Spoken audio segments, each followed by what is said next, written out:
Hey Kennedy, it's Seb from AAP. Hope you're going well. Good, Seb. Good to see your face for a change. Good job. Turn on the camera. Nice to see. Nice to put a face to the name. No, it's always good to put your cameras on. Yeah, love it.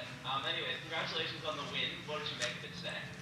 Yeah, I mean, look, obviously, I thought Canberra did a great job and gave us a really good shot. They're a competitive team that obviously are fighting for finals, and you know, I thought they did a great job in the first half. Got downhill, got feet in the paint, put a lot of pressure on our defence. You know, and obviously, offensively for us, we were doing a great job of keeping the scoreboard ticking over, and that sort of kept our head above water. And I think what I was most impressed about with our group was just the defence in the second half, keeping them at 13 and 15 points respectively in the third and fourth.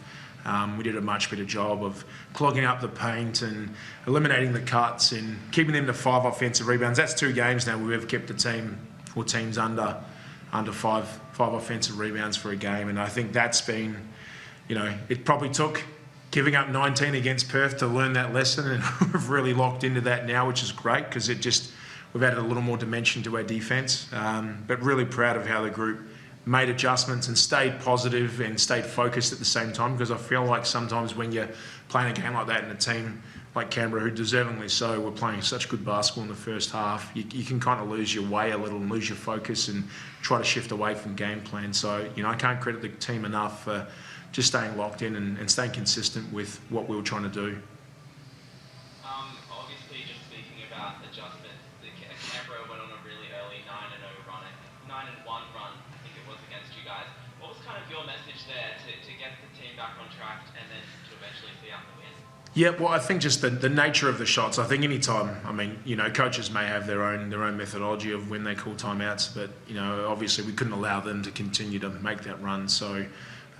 But also a couple of those shots, the nature of those shots, they are shots you live with, but you sort of I had to pull the team in and just give them focus again on game plan and, hey, we can live with this shot and that shot, but we've got to eliminate these 2 here. And so really, again, it's just going back to that roadmap that we created throughout the week here, or throughout the, you know, the 1 day turnaround.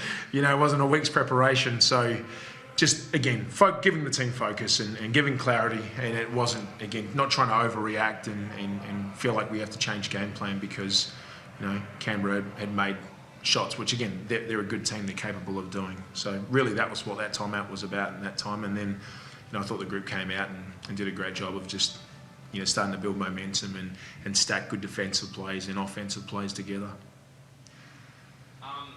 We saw today that you used some of your bench a little bit earlier. They kind of came on in that first quarter. Was that kind of, how do you kind of balance winning with also putting on a constant rotation of players and keeping the depth there? Yep. No, I mean, look, we're an 11 deep team when we sit up 11. If we sit up 12, we're 12 deep, and when we've got 15 players on the floor at training, you know, we're a 15 deep squad, right? And so there's moments in games that you know that they're good times to put certain people in. I mean, the reality is we're playing 3 games. People need rest, so we've got to load manage at the same time. I mean, Izzy probably wouldn't feel like she's getting managed too well, having to play, you know, 35 plus a game. At the same time, though, we've got really talented players that you know, that work just as hard as some of the superstars that we have in this team, and they put in the same amount of time. And you know, we've got to find opportunities to reward them and give them a chance to show us what they can do. And every time we do that, they reward themselves and their team, and obviously the coaches trust. We have a lot of trust in every single player in the squad. So making those subs are easy. Sometimes it's difficult as well because, you know, if we've got a group on the floor that's doing the job and they're playing with momentum, sometimes you don't want to make those changes. They can be difficult as well. But look, I mean, talented kids and talented young women and that play great basketball. So the job's easy. I mean, and I've got a good coaching staff. They help me with that too. They help me manage that.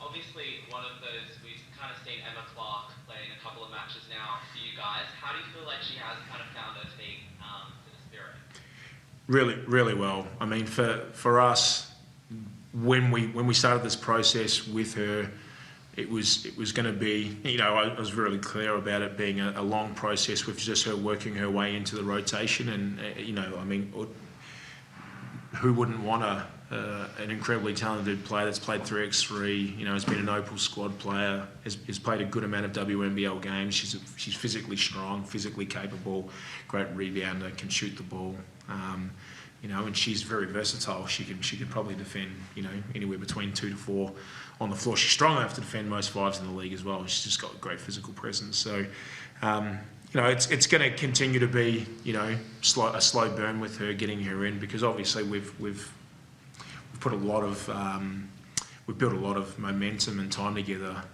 but she's just as valuable as every other player in this team, right? So her presence at training and what she brings to us and what she's capable of on the floor is important. So yeah, looking forward to seeing what her progression, because she'll continue to progress as the season goes on. And we also kind of saw Micah today kind of come off in that fourth quarter. Do you kind of have any news on that, or how she's kind of going? Yeah, look, I'll let the medical team and the club make the statement on that. Obviously, it was relatively innocuous as far as what she's done, but obviously pretty distressed and again, and until I'm not a doctor, I'm not a surgeon. So I'll let the medical team call that, but obviously, yeah, it doesn't. I mean, on face value, it doesn't look good, right? And so, our thoughts. I mean, first thing I did as soon as I shook the referee's hands, I sprinted out to the change room just to check on her and give her a hug and let her know that whatever the diagnosis is, that the club, we've got her and she's got whatever's in front of her as far as any potential rehabilitation or surgery or whatever that looks like. But I guess I don't want to jump at shadows and it's all speculative right now. So she just needs to know we've got her no matter what. She's one of ours. We take care of her own here at the Spirit. Izzy, obviously 42 points the other night, 33 points tonight. How did you kind of find the turnaround and into this game? It was a short turnaround. I feel like this next stretch of games kind of feels like tournament play, a game, day off game. Just recovering and trying to get as many wins as we can. I'm just kind of curious, how much of a focus is finishing in the top two kind of for this group right now, is it? It's to be honest, I think we've just been focused on trying to make finals, and now that we've put ourselves in a good position to make finals, I think getting the wins and trying to secure a home final is important. I assume it's a good advantage. I've never played in finals before, so just doing what we can to be in the best position possible. We also saw today, I think it was your biggest crowd down at Red Energy Arena. What was it kind of like to play in front of that, and how did they kind of help you? Yeah, it was so good. I think just being at Hoops Fest as well, we've played in front of a pretty decent crowd there, and that's what we want to play in front of. It gives us momentum. It feels like a real atmosphere, and it's fun to play in front of. Basketball's growing everywhere, and in this season it has grown. Our crowds are getting better at every place we go and play at. So I think it was great, and I hope to see it again. And just final question from me, Izzy. How exciting is it to be on this team and play in this squad right now? It's super exciting. I love all the girls on our team. We care about each other, and I think that shows on the court and in the way we play. We like to share the ball, and it is. I think I think we surprise ourselves, to be honest. We go in with a mentality wanting to win, and then we're like, oh wow, we can actually play and compete with the Perths and Townsvilles of the league. So I think it's a great team to be a part of. Awesome, thanks guys. Thank you. Jenny, I've got a question for you, mate. 8-1 at home this year, mate. You must be pretty happy to be 8-1 in front of a big Bendigo crowd. Yeah, absolutely. I mean, again, when you get a crowd like tonight, and the energy was incredibly high, and they rid the wave with us throughout. It's certainly nice to win in front of a great group, a great crowd. 8-1 at home. You always want to win at home and make your place a fortress and a tough place to win, and certainly we've done a great job of that here in Bendigo at Red Energy Arena. So, yeah, looking forward to more wins and more home games. It must have been all the Mildura crowd that got behind you tonight. Yeah, I saw a few Mildura Heat singlets in the crowd there. So appreciate everyone who's come out to play in the tournament here. That Bendigo basketball running this weekend, Red Energy Arena. Yeah, it's great to have you all here. And if you want to stay in Bendigo permanently and support the spirit, we'll be happy with that too. I'm sure we can find you some real estate and some rental properties or great campsites, whatever's cheaper.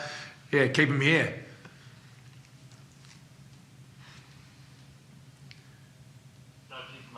Thanks, Sammy.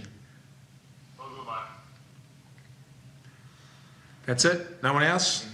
Fantastic. Thanks, team.